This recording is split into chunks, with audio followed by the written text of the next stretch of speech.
150 रुपया देगा।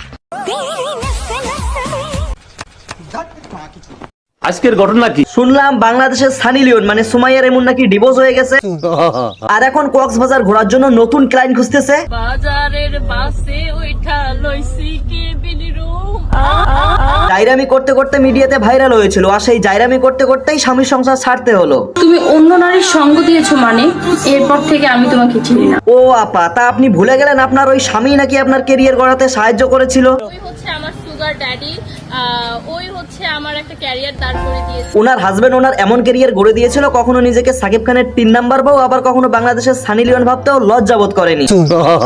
আমি তো অবশ্যই বাংলাদেশের সানি লিওন, কারণ ওনার কোনো হাজবেন্ড নাই, ইচ্ছা করলেই নীল সিনেমা বানাতে পারে ঠিক সানি লিওনের মতো। হে বাঙালি ভালো তো সোফাই গাইস, আমি সহজন আপনারা দেখছেন সিকেবি ব্র্যান্ড। তোমার নাম আমি শুনেছি। আপনাদের টেনশনের কোনো কারণ নাই, আমি বলে দিচ্ছি। ওই যে হাঙ্গা সাংবাদিকের হাত ধরে সাকিব খানের নাম্বার নিয়ে ভাইরাল হওয়া সুমাইয়া রিমু বিগত দিনে সুমাইয়া রিমু সোশ্যাল মিডিয়ার পরিবেশ এতটাই নষ্ট করেছে যে মিয়া খলিফাও তার ক্যারিয়ারে নীল ছবি করে পরিবেশ এতটা নষ্ট করতে পারে নাই। एहे रहा नहीं जाता, तड़प ही ऐसी है ना।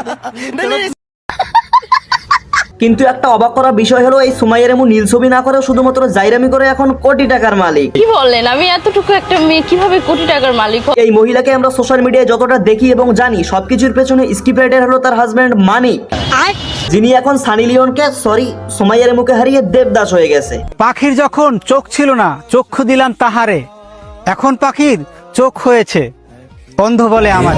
এই চোখ না পুরুষ মানুষ হয়েও বউয়ের আহার মিটাতে না পেরে বউকে ছেড়ে দিয়েছে অন্যের বিছানায়, মানে অভিনয় করতে। হিরোইন আবে সালে। অভিনয় করতে করতে বাস্তব জীবনে অভিনয়ের প্রকাশ ঘটে, ফলস্বরূপ অসহায় মানিককে মারে ডিভোর্স। আরে বৈদেশি মানুষ একলা একলা থাকে, আত্মীয় নাই, স্বজন নাই। সোশ্যাল মিডিয়া এসে সুমাইয়া রিমু ভালো কিছু করুক বা খারাপ কিছু, তার সম্পূর্ণ প্ল্যানটা কিন্তু তার হাজবেন্ড মানিকের। আমাদের এই দুলাভাই কিন্তু সুমাইয়াকে এই জায়গা থেকে এই জায়গায় নিয়ে আসছে।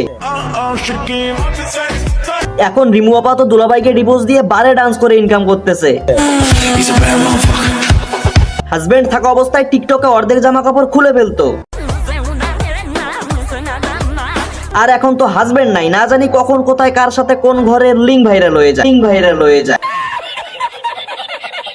এখন কথা হচ্ছে ডিভোর্স খাওয়া এবং নেওয়া দুজন মানসিক রোগীর একজন বাচ্চা থাকা কথা, সেই বাচ্চাটা এখন কোথায়? আর বাচ্চাটার জন্য আপনাদের খারাপ লাগার কিছু হয়নি, বিকজ তার মা এখনো মরে যায়। মায়ের কাছে বাচ্চা আছে, আবার বাবাও দুদিন পর পর দেখা করতে আসে, তাহলে তো সব ঠিকই আছে, প্রবলেমটা কোথায়? আমার আর আমার এক্স এর ভিতরে প্রবলেম। বিশ্বাস করেন ভাই, দুদিন পর বলবে আমাদের সবকিছু ঠিকঠাক হয়ে গেছে, মানে এসব ভিউজ কামানোর ধান্দা।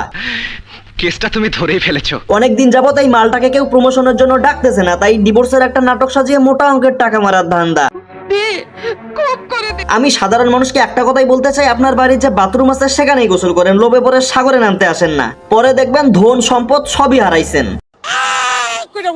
আমি শুধু ভাবতেছি ওর পোলা স্কুলে গিয়ে বন্ধুদের সাথে ওর মায়ের পরিচয় করিয়ে দিবে কিভাবে, জানি না। আপনারা কেউ জেনে থাকলে কমেন্ট করে বলেন। সো গাইস, আজকের ভিডিও এতটাই ভালো লাগলে লাইক করো, ফেসবুকে থাকলে ফলো করো, এন্ড ইউটিউবে থাকলে সাবস্ক্রাইব করো।